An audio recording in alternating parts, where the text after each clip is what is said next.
Okay, so today we pick up with On the Edge. And basically this is talking about how we get to the edge of actual nuclear warfare with the Soviet Union. So basically we're both in the race for newer, better technology. By 1949 we both have the atomic bomb. And so now we're in the race for the H bomb, or the hydrogen bomb. The atomic bomb is how it functions is what it does is it splits atoms apart from each other, and that's what makes the powerful explosion. In a hydrogen bomb or a thermonuclear bomb, the atoms are forced together, they're fused together, and it's expected to be about 67 times more powerful than an atomic bomb. So in theory, this hydrogen bomb is going to be very, very powerful. It's going to make what we did to Hiroshima and Nagasaki look like slaps on the wrist kind of thing. So, like I said, eventually the Soviets are going to bring about their own atomic bombs. This is going to take away the American advantage that we had after World War II. And so the U.S. needs to develop a newer, bigger weapon before the Soviets do in order to give us the advantage again. So in 1952, the first H-bomb will be developed, and it's 10 times more powerful than expected. Now remember, the expectation was 67 times the power of the atomic bomb. So 10 times that is 670 times more powerful than an atomic bomb. Big friggin' bomb. You don't really want to be messing around with that. So, we have that weapon in 1952, and the Soviets are also busy trying to develop their own, and in 1953 the Soviets duplicate an explosion with their own bomb. They test their own weapon, and now they also have the hydrogen bomb.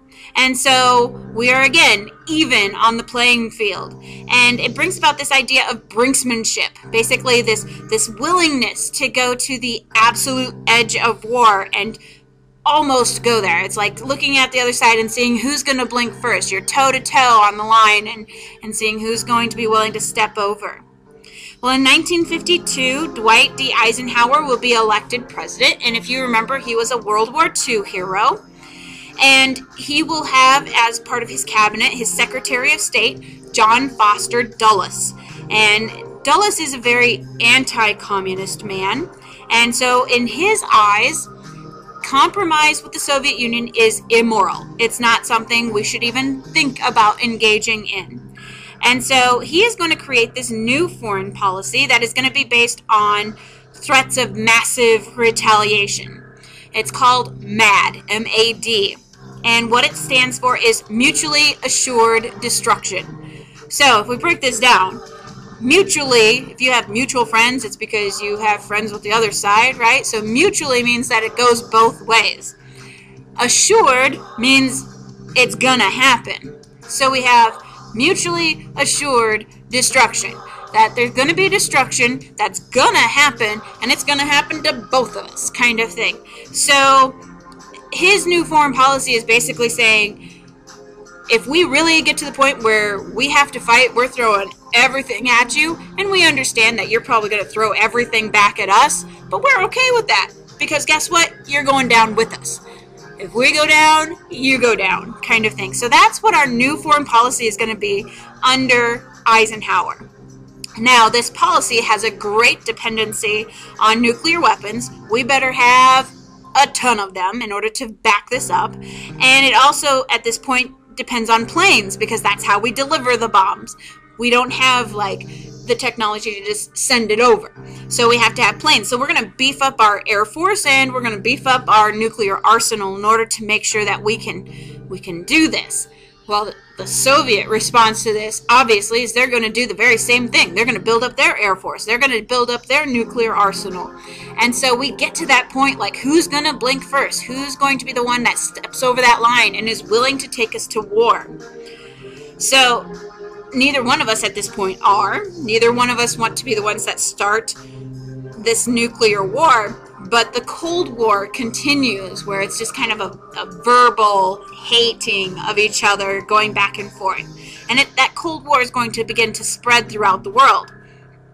Now, the U.S. is going to create the CIA, and the CIA is the Central Intelligence Agency, and its job is to gather information overseas about what's going on in other countries. That's what it was created to do, basically spy on other countries. But it also takes part in several covert actions, which is like secret operations, in order to weaken or overthrow governments that were considered unfriendly to the United States. So we're going to kind of try and stack the deck in our favor.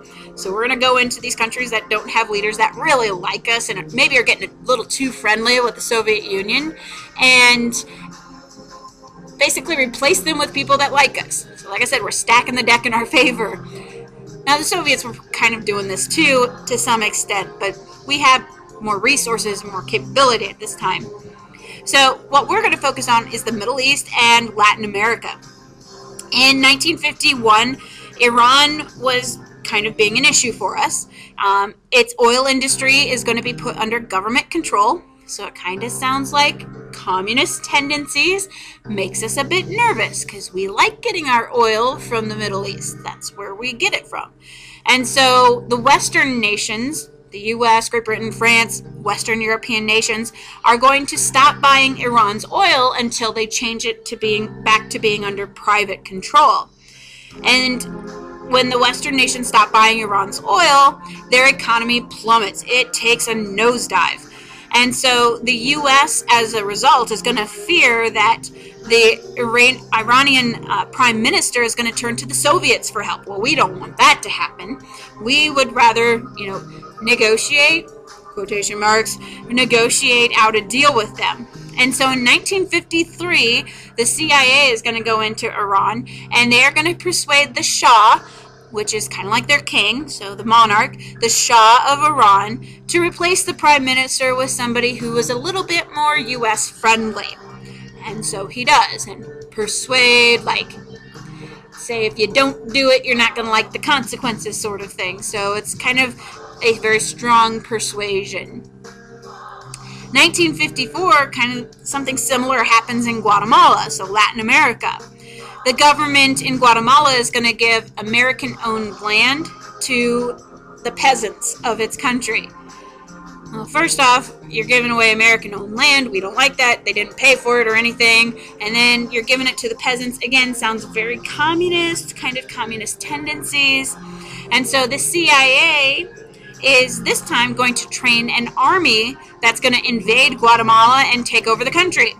Now, the new leader is a dictator that we helped to install in the country, but we're okay with that because he's grateful to us for his job, kind of thing. So we're okay with establishing dictatorships as long as it's in our best interest.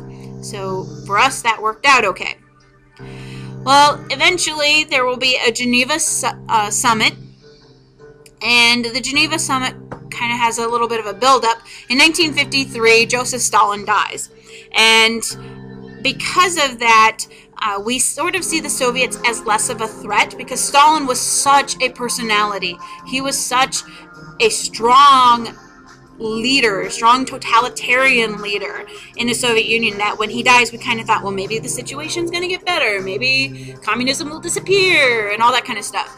And the Soviet government starts making some strides that look like, kind of friendly sort of things. Like, they will recognize West Germany as a nation. Now, West Germany was a democratic, under the U.S. influence nation, and so having the Soviets acknowledge it as a democratic nation was a big step for them. That was huge in terms of maybe they're willing to negotiate.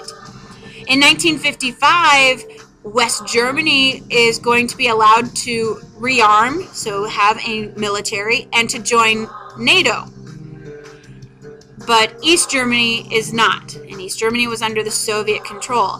And so the Soviets are not happy about that at all, because here they had taken that first step and acknowledged West Germany, but then East Germany gets snubbed in NATO, so they didn't like that. And so what they decided to do is they create the Warsaw Pact. It's like a Soviet communist NATO. And so it's a military alliance between the Soviet Union and its satellite nations, like the little countries that it was kind of taken up, like Poland and Czechoslovakia and Yugoslavia, Albania, Estonia, all those countries that they kind of were clutching to them like a security blanket. It's basically, I love to think of it this way, that, you know, when you're an elementary kid out on the playground, you have your group of friends, and then somebody doesn't like you, so they go and they start their own group of friends because you were being a pain to them, or they don't like you anymore. So it's kind of the same thing, that we sort of treated the Soviet Union badly by not acknowledging East Germany, even though it was right next to West Germany, and didn't extend the same sort of courtesy that they had to us by acknowledging East Germany as its own country and allowing it to rearm and that kind of stuff. And so they're just like the kids on the playground. They go and create their own group by saying, oh, I have a new group of friends. I don't care what you have to say anymore. So it's kind of that same mentality. So anyway, that's kind of what brings us to Geneva and the Geneva Summit in 1955. And the Geneva Summit is going to be held in Geneva, Switzerland. Why Switzerland? Well, Switzerland historically has been a neutral nation, so that would be why. And the U.S. puts forth at the Geneva Summit this open skies proposal, basically saying that, you know, we're going to extend a hand of friendship to you. We will allow you to fly planes over our airspace, and you will allow us to fly planes over your airspace. We'll fly over each other's territory in order to prevent any surprise nuclear attacks. This is a way that we can monitor each other. It's kind of extending a hand in trust sort of thing. But the Soviet Union is basically going to say, nah, never mind, I don't need that. I don't trust you. And they really do fear that the U.S. is just using this as a trick, that they will allow our planes to come over their territory, and then when they want to fly over ours, we're going to say, oh, sorry, we don't want to do that. So they really are very, very cautious that this might be a deception. And so they really fear that the U.S. is just going to try and trick them to learn the location of Soviet weapons so that we can target it and all that kind of stuff. So they reject this. Now, the summit itself actually accomplishes very little, but it's more the spirit of Geneva, that it was a movement towards peace, that at least we were willing to sit at the same table and try and negotiate and try and listen to each other's side. That's what's really going to come out of this. Now, eventually we do have a crisis in the Middle East that's going to erupt. In 1948, after World War II, the U.S. had, with Great Britain, agreed to help establish the country of Israel for the Jews to go to as sort of a sorry, we didn't help you in the Holocaust sort of thing. So it's a point of contention in the Middle East because there's a lot of Arabs that are not happy about that decision because they weren't consulted. At that point, we didn't think we needed to consult them, sort of thing. So, 1955, Great Britain is going to be helping Egypt to finance the Aswan Dam, which was on the Nile River. And Nasser, who was the head of Egypt, is going to start strengthening his ties with the Soviet Union. And Great Britain and the U.S. are going to be like, say what? You're going to get involved with the Soviet Union when we're the ones who are helping to finance this major project for you? We have an issue with that. And so we withdraw our offer to help them continue payment on the Aswan Dam. And so Nasser, in return for that, is going to seize the Suez Canal. Now, the Suez Canal was located in Egypt, but it was owned by Great Britain and France. So, Great Britain and France not going to be happy about this. In 1956, Great Britain, France, and Israel invade Egypt. Well, why the heck is Israel involved? Israel is unhappy that the Egyptians had been sending terrorists to raid into their country, so this was kind of a way to say, oh, I got two friends to help me out now, let's go get them, kind of thing. So that's what they do. And so you have Great Britain, France, and Israel that are invading Egypt.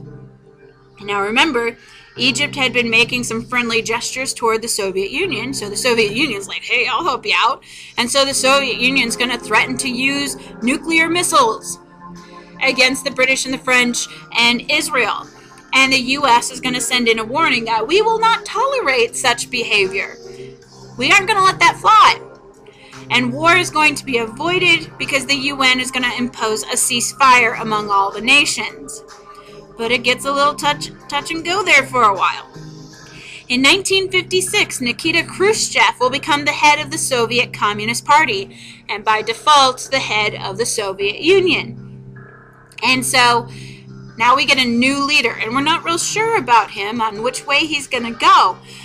It's kind of interesting because as he's giving speeches in the Soviet Union, he often criticized Stalin for committing crimes against the Soviet people.